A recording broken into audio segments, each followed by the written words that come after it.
आज की वीडियो में आपको बताऊंगा कि अमावस्या कैसे निकाली जाती है। अमावस्या पितरों के निमित्त निकाली जाती है और पितरों की पूजा का जो दिन होता है वो अमावस्या का दिन होता है। आपको पता होगा कि हर महीने अमावस्या आती है 15 दिन में और पूर्णिमा आती है, अमावस्या और पूर्णिमा। और अमावस्या का जो दिन होता है वो पितरों के लिए होता है। हमारे घर के जो पितर होते हैं, बड़े बुजुर्ग होते हैं, उनके लिए वो दिन होता है।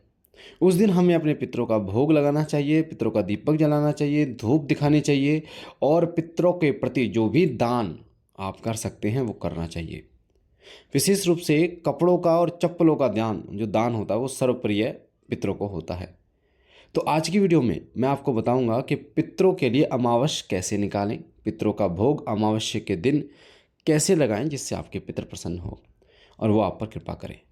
तो आपको सबसे पहले ये बता दूं कि जो पितृ होते हैं वो हमारे घर के सबसे प्रथम देवता होते हैं, सबसे पहले देवता होते हैं। देवता मैं क्यों कह रहा हूँ, क्योंकि पितृ जो है वो देवतुल्य होते हैं।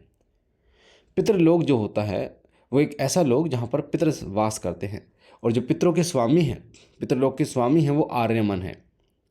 तो पितरों को प्रसन्न करने के लिए अमावस्या का दिन सर्वोपरि होता है। अमावस्या के दिन पितरों का विशेष पूजन किया जाता है, विशेष उनकी पूजा पाठ की जाती है, हवन की। अब बात करते हैं कैसे आपको पितरों की अमावस्या निकालनी है, कैसे उनको भोग लगाना है।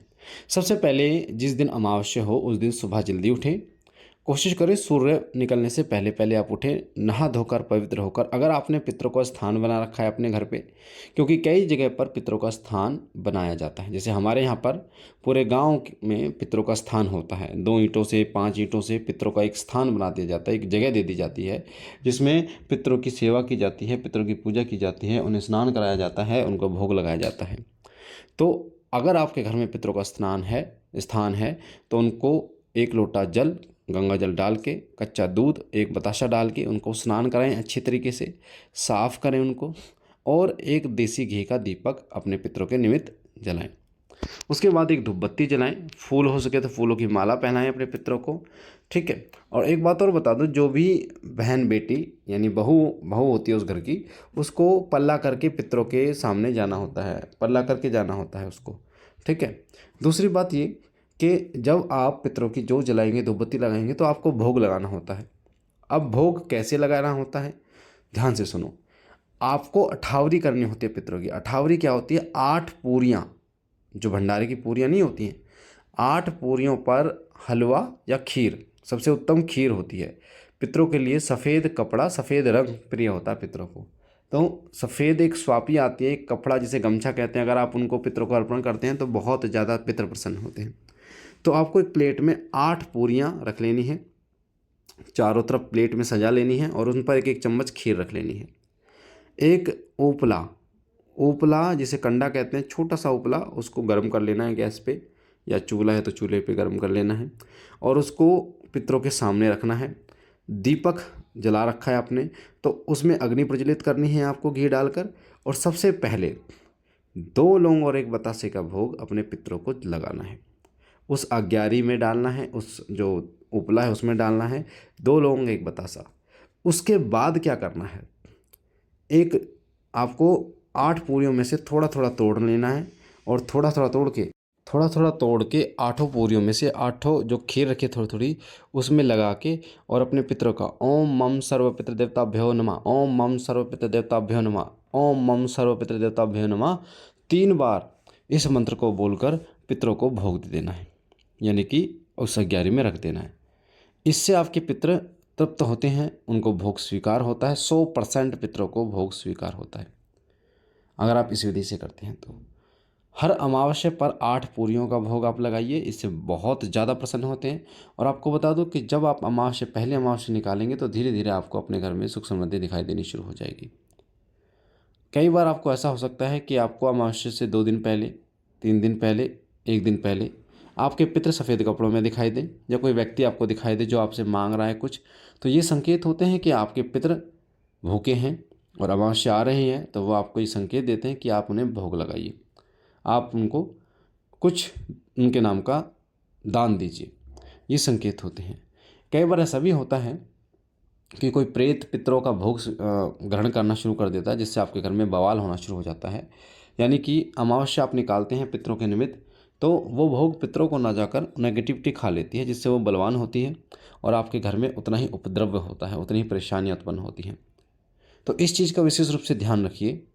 अगर आप अमावस्या निकालते हैं, भोग देते हैं जो मैंने आपको बताया, और आपके घर में परेशानियाँ उत्पन्न हो जाती हैं, आपने एक अमावस्या दिया, यानी भोग देने के बाद तुरंत अगले दिन 2 दिन बाद बहुत ज़्यादा नुकसान, परेशानियाँ उत्पन्न हो जा रही हैं, शारीरिक बाधा उत्पन्न हो जा रही है, डॉक्टर की दिक्कतें शुरू हो जा रही है, बीमारियाँ, इसका मतलब उस भोग को वहीं रोक दो। कहीं ना कहीं आपके भोग, आपके पितरों का भोग कोई प्रेत ग्रहण कर रहा है, जिससे वो शक्तिशाली हो रहा है और दिक्कत कर रहा है। देवता या पितृ जब हमारा भोग स्वीकार करते हैं तो वो हमारे घर में सुख समृद्धि लेके आते हैं, हमारे घर में बरकत लेके आते हैं, हमारे घर में एकता लेके आते हैं। इससे उल्टा अगर इसी भोग को कोई प्रेत स्वीकार करता है, प्रेत ग्रहण करता है, तो वो आपका बुरा करता है, वो आपके घर में उपद्रव मचाता है। तो इन चीज़ों का विशेष रूप से आपको ध्यान रखना है। एक बात और मैं आपको बता दूं, जब आप इस तरीके से, इस विधि से अपने पितरों को भोग देना शुरू कर देते हैं तो आपके पितृ बलवान होने भी शुरू हो जाते हैं। बलवान का मतलब होता है कि उनको जब भोग मिलता है, तृप्त होता है। जैसे एक भूखा व्यक्ति कमज़ोर होता है और वो जब उसे भोजन मिल जाता है तो वो बलवान हो जाता है। उसी तरीके से एक पितृ के साथ क्या होता है कि जब पितृ कमज़ोर होते हैं, यानी जब उन्हें भोजन नहीं मिलता, जब आप उन्हें भोग देते हैं तो वो बलवान होते हैं, पूजा करते हैं तो बलवान होते हैं, उनके दीप देते हैं तो बलवान होते हैं और आपके घर की रक्षा करते हैं। कोई भी नकारात्मक शक्ति प्रवेश नहीं कर पाती आपके घर में।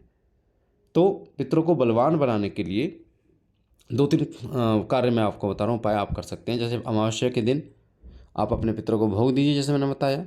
दूसरा, भगवान शिव शंकर बाबा भोलेनाथ पर जल चढ़ाइए, 1 लोटा जल, उसमें थोड़ा कच्चा दूध, गंगा जल, थोड़े से चावल, 1 रुपये का सिक्का और एक बतासा डाल के बाबा भोलेनाथ को स्नान कराइए।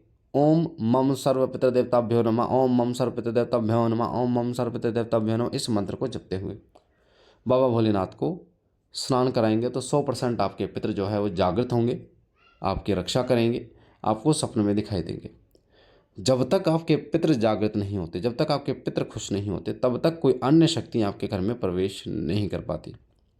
बहुत ज़रूरी है कि कोई शक्ति आपके घर में तभी प्रवेश करेगी जब आपके पितृ प्रसन्न होंगे। कोई भी बड़ी से बड़ी शक्ति हो, अगर आप बिना पितरों को पूजन करें, बिना पितरों को माने, बिना पितरों को सेवा करें, अगर आप अन्य किसी देवता की सेवा करते हैं तो वो कभी प्रसन्न नहीं हो सकता। क्योंकि आप अपनों को छोड़कर आप अन्य देवता की पूजा कर रहे हैं तो वो कभी स्वीकार नहीं करेगा। इसलिए कहते हैं, जो अपने घर के सदस्यों को मनाकर चलता है, जो अपने घर के सदस्यों को मनाता है, उसके घर में कभी दरिद्रता नहीं आती, दिक्कतें नहीं आती। तो मुझे आशा है जानकारी आपको पसंद आई होगी। पहली बार चैनल पर, चैनल को लाइक कीजिए, शेयर कीजिए। बाबा भोलेनाथ कृपा करें, खुश रहिए। ओम नमः शिवाय, जय सिया राम। हेलो,